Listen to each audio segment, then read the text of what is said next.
Hello, good people. Thank you for being here. This is my very first video for YouTube, and I'm very nervous. Well, it's my first solo video. As most of you watching will know, I have been on Paul VanderKlay's channel several times. So this is all his fault. So Paul VanderKlay started making videos about Jordan Peterson. I guess it goes back a couple of years now, and bringing a bunch of other thinkers into conversation with Jordan Peterson, chief among them, of course, C.S. Lewis, of which Paul VanderKlay is such a great fan. And then he became engaged with the work of Jonathan Pageau, had conversations with him, had conversations with John Vervaeke, and the whole thing just exploded. He's had conversations with a bunch of randos, mostly men, but a few women.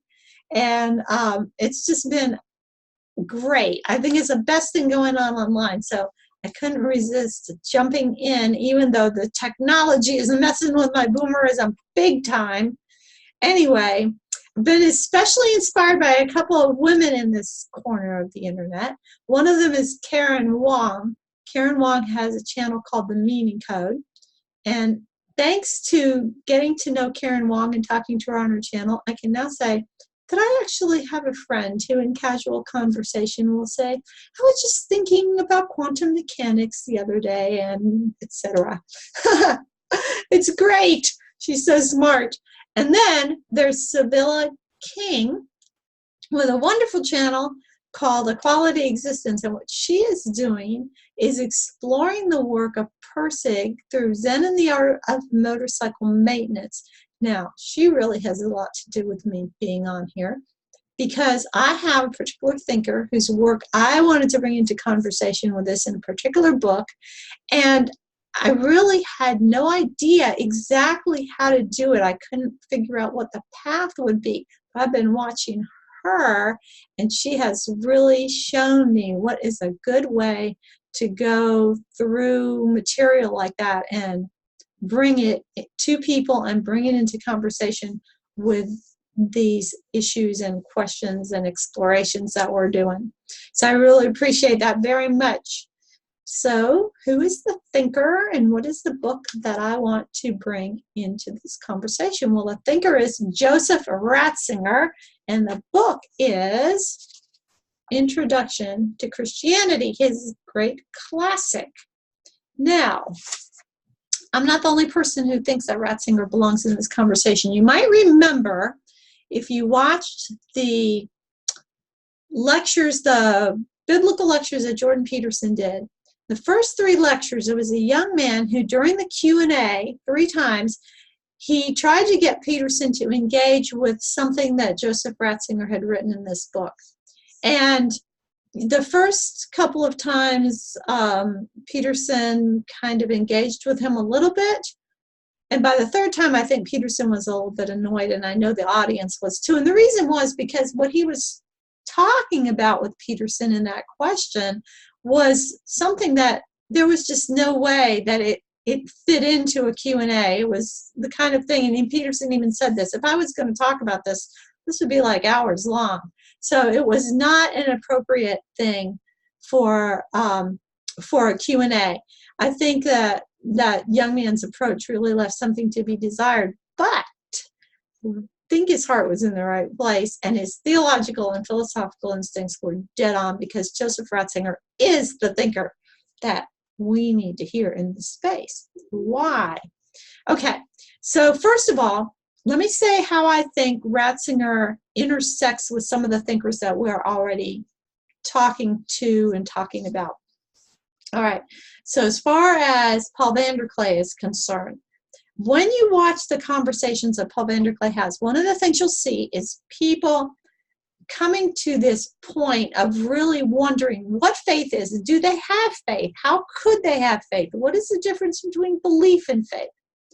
And that question is actually addressed in the very beginning of Introduction to Christianity. That is something that Ratzinger deals with.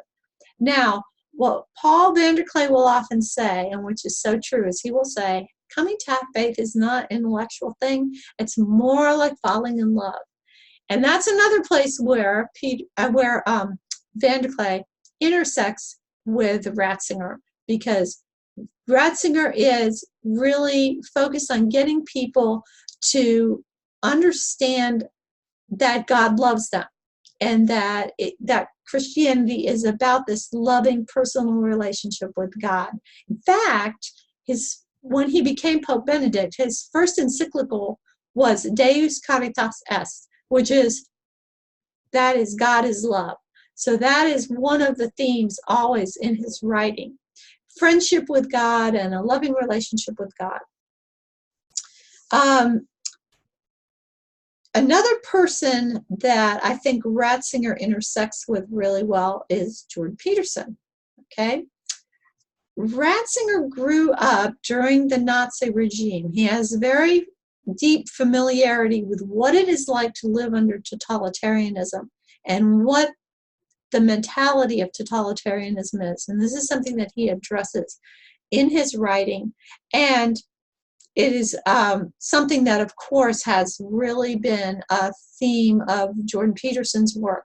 Additionally, Ratzinger writes a great deal about the Logos. And as everybody knows, that's a big deal for Jordan Peterson. I think Ratzinger also intersects really well with John Vervaeke. John Vervaeke has this amazing series called Awakening from the Meaning Crisis. And he is coming at the meaning crisis from two angles. One is from philosophy. What are the philosophical strains that have led us to where we are right now? And also cognitive science. Now, the cognitive science stuff, which is just phenomenal, that John Vervaeke has been explaining in his series, was not available to Joseph Ratzinger, because that's been something that's only like the past couple of decades or so that's been available to thinkers. But the idea of science, speaking to people of faith and speaking about the experience of faith and speaking about spirituality, is very familiar to Joseph Ratzinger, who is always very interested in science, especially physics and quantum mechanics. He's very interested in and very knowledgeable about. He's also very knowledgeable and interested in astronomy. By the way, the Vatican has its own astronomer. There is a Vatican observatory. And Joseph Ratzinger became a member of the European Academy of Arts and Sciences the year after it was founded. It was founded in 1990. He became a member in 1991. But even before that, for all of his professional life, he has been rubbing shoulders with some of the most accomplished scientists in Europe. So science is something that he is not afraid of. It is something that he is very conversant in, and that shows too in this work, Introduction to Christianity.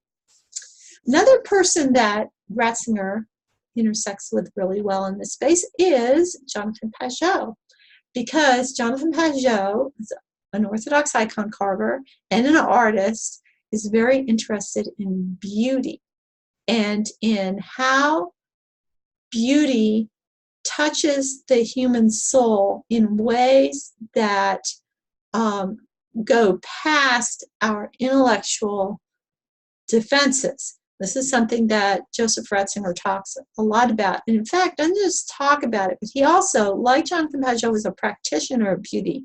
So when he became Pope, he was called the Pope of Aesthetics, because he wanted the liturgy to be beautiful, the buildings to be beautiful, the vestments to be beautiful. He was very concerned that everything having to do with our worship of God would be surrounded by and infused with beauty.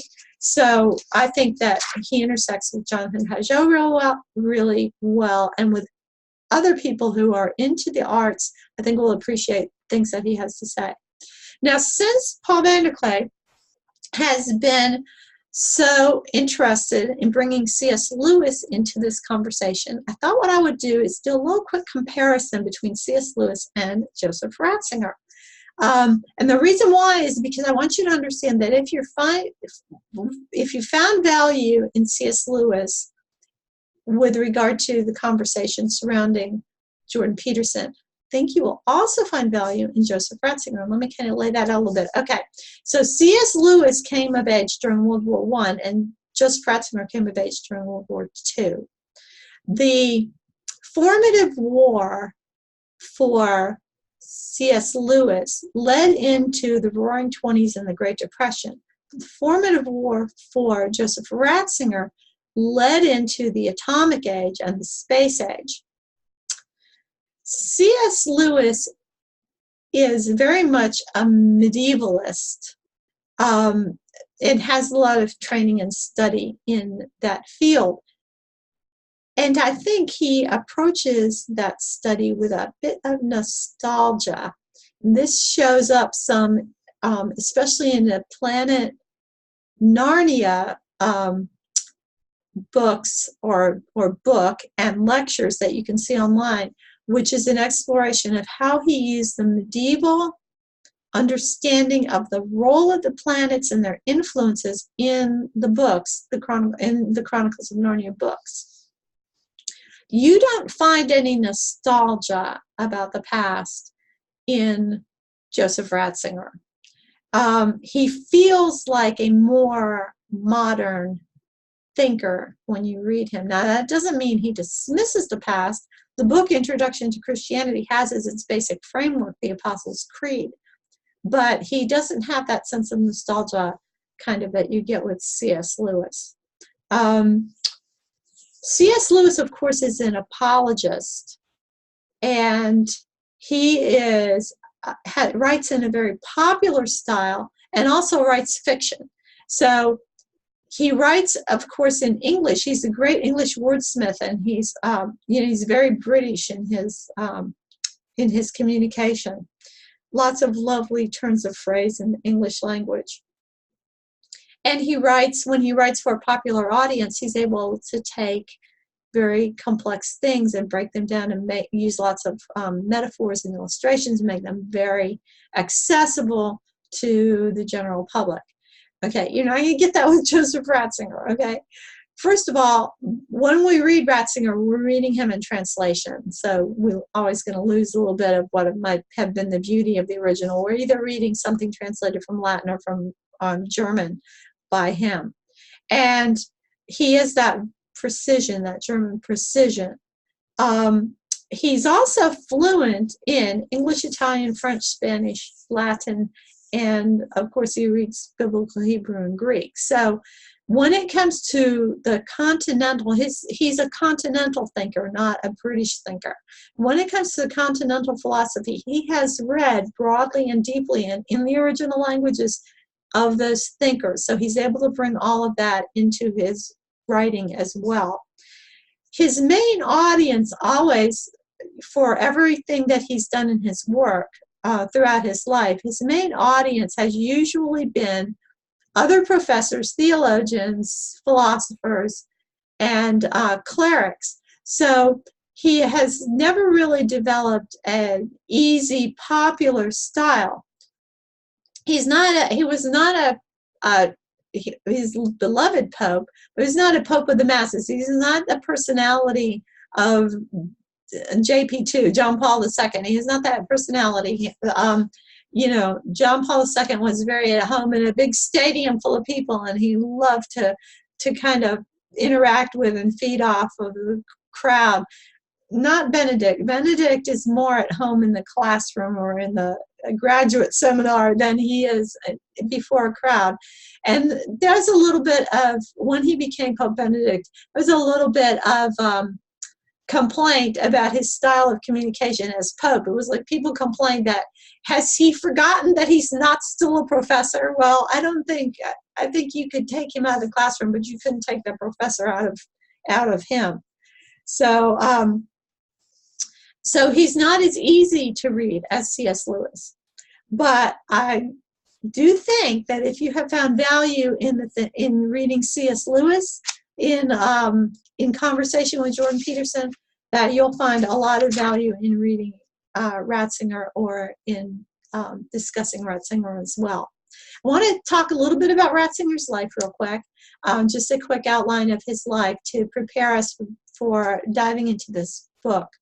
Okay, He was born in 1927 to a very devout family. He was born on Holy Saturday, in fact, in Bavaria, which is a region of Germany. At the age of 5, he saw a Catholic cardinal come visit his town, and he saw the beauty of the vestments of the cardinal and the beauty of the liturgy surrounding the visit of the cardinal, and he announced to his family that someday he was going to be a Catholic cardinal. The family really chafed under the Nazi regime.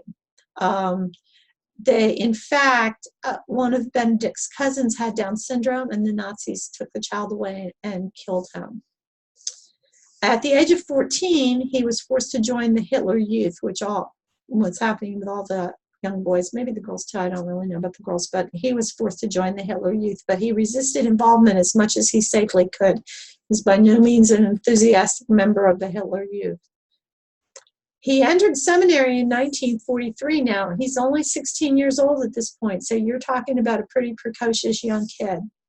But he was quickly drafted into the German anti-aircraft unit and trained in infantry. This is, we're getting here, 43, 44, we're getting now closer to towards the end of the war. So when the Allies began to come into Germany, he abandoned his post and fled back to his home in Bavaria. He almost immediately upon the ending of the war went back into seminary, and he was ordained in 1951. He's only 24 years old now. He is a priest. By 1958, he is a professor at Friesland College. Besides his academic studies and teaching, he loves classical music. He loves to play the piano, and he especially loves Mozart. He got teaching positions at the University of Bonn and later at Tübingen. And then he begins these very wonderful relationships with students. So, and actually going back to when he first became a professor, all of the time, he has these sets of students that will come and visit him in the summertime, and so that they can have roundtable discussions of theology and philosophy, and so that he can keep up with their lives and their careers. And his former students really become very close friends of his. In 1969, after serving as a theological expert at the meetings of Vatican II, he returns to his beloved Bavaria and to the University of Regensburg, and there he founds a very influential theological journal. By this time, he is recognized as one of the great theological minds in the world. So in 1977, he's appointed Archbishop of Munich and Friesland. And also that same year, he is given the red hat. He is made a cardinal, and he is 50 years old at this time. In 1981, John Paul II made him head of the CDF. Now, the Congregation for Doctrine and Faith, we Catholics just call it the CDF. It's a Vatican office that is kind of a theological watchdog and is available also to answer theological questions. And so the popular media nicknamed him God's Rottweiler. Now it's like such a misnomer for this man. He's a kind of a diffident, bookish type of person. And in fact, what's so funny about that is that he's a cat lover. So he has this propensity to go ahead and adopt stray cats that are hanging around the Vatican, take them to his apartment and start feeding them and taking care of them. And so he probably found the cats easier to herd than the Catholic theologians. He was no fan of liberation theology. Now, liberation theology is an attempt to marry Christian thought with Marxism, and it was hot and heavy coming up in South America at this time. And he was adamant about rejecting liberation theology because the view of the human person that Karl Marx had was no more compatible with Catholic anthropology, that is the Catholic view of the human person, than was Hitler. So that was one of the firestorms he had to deal with. He's also no fan of the modernist conception of Jesus that would portray Jesus as just one among many spiritual teachers. He would, his retort on that would be that Jesus was the only name under heaven given to men for salvation, which of course is something it says in the Bible. So the unique person, the unique position of Christ is something that he really emphasized. So these positions annoyed the liberals in the Catholic Church. At the same time, Joseph Ratzinger encouraged theological creativity. Now, John Paul II, who he actually is, remember, this is during John Paul II is the Pope.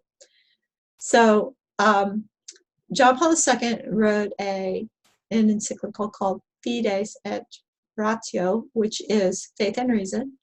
And in there he called the philosophy of Thomas Aquinas, which we call Thomism, he called Thomism the perennial philosophy of the church. But he also said that other philosophical approaches to the Christian faith were valid for Catholics to explore. Well, I would say Ratzinger was all about these other approaches. He understood that the church could no longer simply evoke Thomas Aquinas and expect everyone to stand up at attention and salute. It was not going to happen. And one of the reasons was that Thomism was Aristotelian.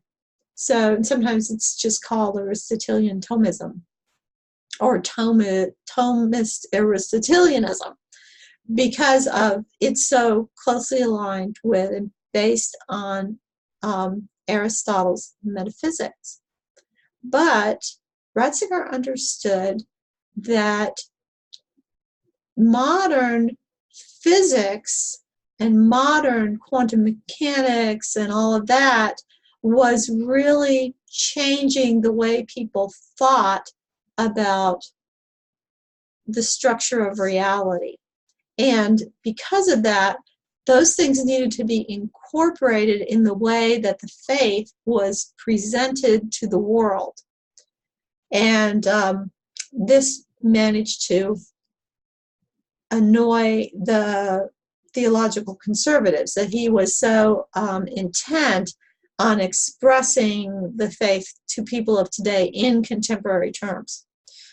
I want to note one thing that's interesting about Ratzinger, which is, and this was a theme of his writing and actually made very explicit when he became Pope, and that was the theme of the dictatorship of relativism. And he saw the church not merely as like a citadel of faith, but as the last redoubt of human reason. He was very concerned that the church should defend the validity of human reason. In 1997, at the age of 70, he tendered his resignation to John Paul II. Now, that's all of the Catholic bishops have to, under canon law, they have to give a resignation to the Pope at age 70. And then after that, if the Pope wants them to stay on, they stay on. If he says you may resign, then they can resign. So he gives a letter of resignation to John Paul II, and I'm sure he knew that John Paul was not about to let him haul back off to Bavaria, because he was like John Paul II's right-hand man, one of his most trusted advisors. And so he probably looked around the Vatican and thought, what job is available here at the Vatican that would really make me happy? So when he gave his letter of resignation to John Paul, he asked if he could stop being the head of the CDF and become the librarian of the Vatican archives. Now, that tells you a lot about his personality and what things, really tickled him. And I'm sure John Paul probably laughed when he read that, because he was not about to let this world-class brain that he had working for him at the CDF go meander around the dusty stacks of the Vatican library. So he did not allow Ratzinger to retire, and he did not take him up on the idea of changing his job. In 2000, the position of Dean of the College of Cardinals was even added to his responsibility. So he's gone from trying to herd cats to herding theologians, and now trying to herd cardinals. So it just gets worse. At the death of John Paul II in 2005, at the conclave, Joseph Ratzinger was elected to be the next pope and took the name Pope Benedict. He was 78 years old. During the conclave, he prayed to God, please don't do this to me. But of course, he was outweighed by the millions of Catholics who were praying, please let Joseph Ratzinger be our next pope. He retired in 2013, saying that he lacked the strength and energy required to continue in the position. And then there was a new conclave and Pope Francis was elected. Ratzinger still lives at the Vatican. He never got to go back to Bavaria.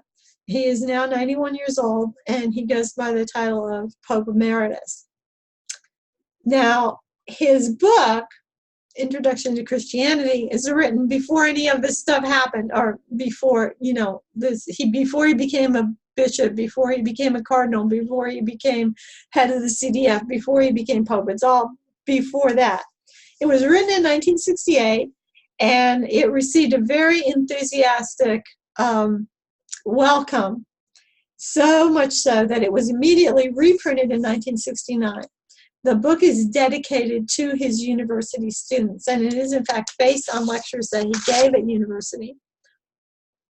In 2000, he wrote a new preface for the book, discussing how it stood in the face of all of the changes that had taken place in the last third of the 20th century and all of the momentous historical events that had happened since it was originally written. And he offered some thoughts about the salience of Christianity in the new millennium. So when we get back together on Ratzinger, I'm going to start diving into that introduction and see what his thoughts were about Christianity in modern times and faith for modern people.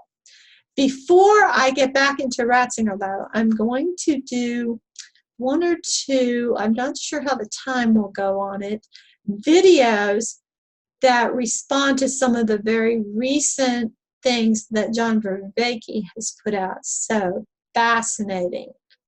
And after I do that, then I'll get back into Introduction to Christianity. And I hope that you'll join me. I hope that you'll subscribe to my channel and discuss these interesting things with me in the comments. Until we are together again, treat yourself as though you are someone you are responsible for helping, because you are responsible, and so am I. And together we are making the world. Thanks so much for watching.